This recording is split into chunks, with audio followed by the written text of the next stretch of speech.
Olá, vou falar um pouquinho aqui dessa nova ferramenta que o governo federal lançou de renegociação de dívidas de produtores rurais com relação a essa última safra complicadíssima por causa do clima. Eu quero fazer um comparativo entre aderir a essa renegociação ou o produtor deve fazer o alongamento de sua dívida rural. Então vamos ver o que o Conselho Monetário Nacional falou sobre essa renegociação, quais os aspectos mais importantes dela e quem pode e quem não pode, quais prazos aí para aderir a ela. Então, o Conselho Monetário Nacional autorizou que as instituições financeiras renegociem a seu critério até 100% das parcelas de operações de crédito rural deste ano. Já vem um ponto especial. Essa renegociação autorizada aí pelo Conselho Monetário Nacional, então, deixa a critério da instituição bancária fazer ou não a renegociação em 100%. Então vai depender do crivo lá do gestor do banco, se ele quer ou não autorizar essa renegociação de dívida. Então ela não é impositiva para o banco. O que mais? Então aqui para o Mato Grosso são 3 culturas que podem ser renegociadas: a bovinocultura de corte, soja e milho. Para os nossos setores aqui que são importantíssimos, por exemplo, a cadeia leiteira não vai entrar. Então, financiamentos que foram feitos para a cadeia leiteira estão fora dessa renegociação.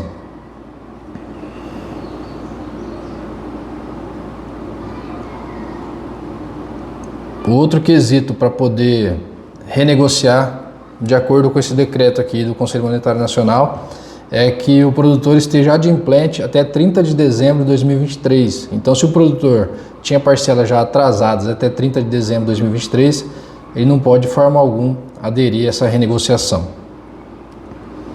O prazo para formalizar a renegociação é até dia 31 de maio de 2024. Então, o produtor tem até o dia 31 de maio para procurar a instituição bancária e tentar essa renegociação.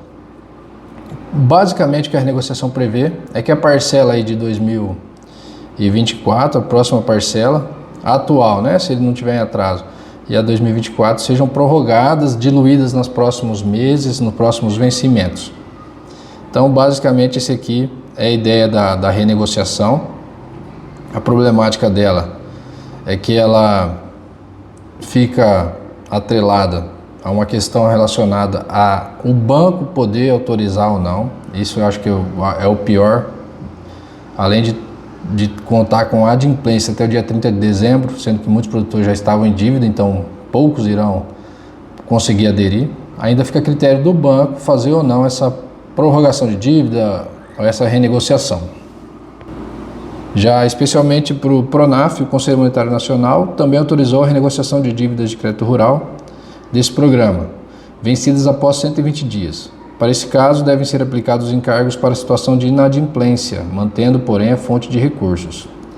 Então, no caso do PRONAF, então ele tem um prazo aí de após 120 dias ainda o produtor vai poder tentar essa renegociação. A problemática aqui está em em aplicar os encargos de inadimplência, que são altíssimos. Então agora vamos fazer essa diferenciação, vamos falar do alongamento de dívida rural. Já, diferentemente de tudo isso aqui, né, que é um caso excepcional, o Manual de Crédito Rural prevê o alongamento da dívida rural. O que acontece? O produtor rural, quando ele faz seu projeto para pegar esse crédito rural, esse crédito especial aqui do governo, né, que interessa a toda a coletividade, na verdade, não só o produtor, ele desenvolve um projeto. Ele faz um projeto, ele procura uma assessoria técnica e apresenta esse projeto ao banco dizendo assim, eu preciso tomar tanto de reais para a minha atividade produtiva, que vai ser custear algo, investir em algo, e posso pagar e consigo pagar de tal forma, com a produção, com excedente, e não descapitalizando meu patrimônio, não vendendo o que eu tenho para pagar, e sim o que eu investi, produzir, vou conseguir pagar. Acontece que normalmente as coisas correm bem, porém no ano como o que aconteceu, que passamos, né, com relação ao clima, as coisas saem do controle do produtor rural e ele acaba tendo dificuldades Lá no próprio manual de crédito rural já existe a previsão de que se o produtor tiver dificuldade para comercializar sua produção, tiver dificuldade para produzir, ou acontecer qualquer fator externo aí que fuja do controle dele e dificulta que ele pague essa dívida, esse projeto deve ser revisto. Então essa dívida deve ser revista de acordo com o novo cenário econômico daquela commodity, daquela mercadoria, daquele bem, daquele tipo de atividade que o produtor faz. Então ele acaba alongando essa dívida. E aí é diferente desse procedimento que o governo fez, né, de renegociação, em que o banco, nesse caso do alongamento de dívida, o banco fica obrigado a alongar a dívida. Existia uma certa discussão se o banco era obrigado ou não, porque fala lá no manual de crédito rural que o banco está autorizado. Estar autorizado não tem a ver com discernimento se vai fazer ou não. Ele já está autorizado a fazer o alongamento de dívida rural. Ele não precisa pedir uma autorização. Então ele vai fazer, ele tem que fazer desde que o produtor apresente realmente um projeto real da viabilidade de um novo tipo de pagamento e manter as garantias. O que acontece diferentemente aqui desse acordo aqui, dessa nova renegociação?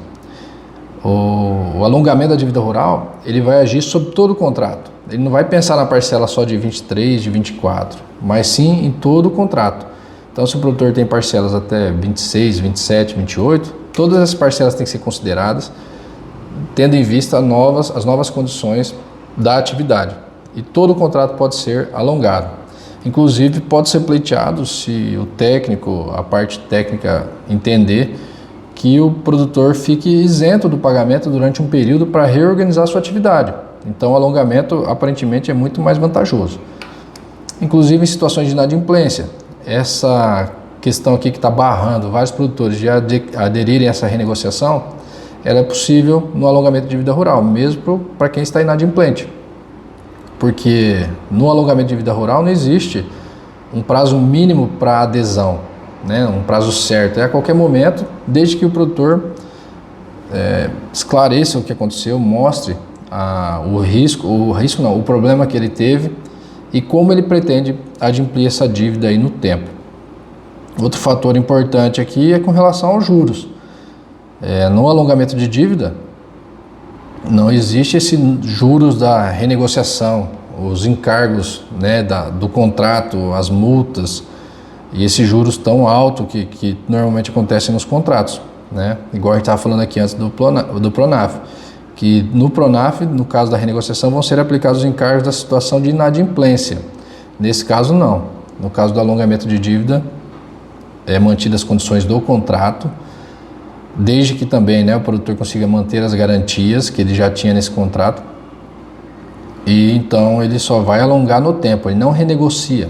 Quando a gente fala de renegociação de dívida, estamos falando de um novo contrato, né, de novas regras do jogo. Não, já no alongamento nós estamos falando das mesmas regras do jogo com relação a juros, com relação a juros, por exemplo, e valores, porém mudando a forma de pagamento.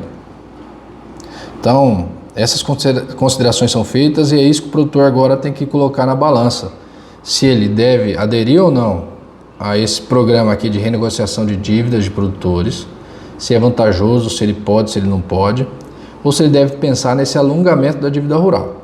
A princípio, e olhando de fora, né, sem estar diretamente na atividade do produtor, eu entendo que o alongamento de dívida rural já é um instrumento que existe, seguro, que é muito mais benéfico para o produtor, é muito mais benéfico para a atividade e muito mais benéfico para a cadeia produtiva, pois ele tenta trazer mais a realidade, não tenta colocar todo mundo num balaio só, como é uma renegociação, e dar um remédio paliativo. O alongamento vem trazer um remédio de longo prazo.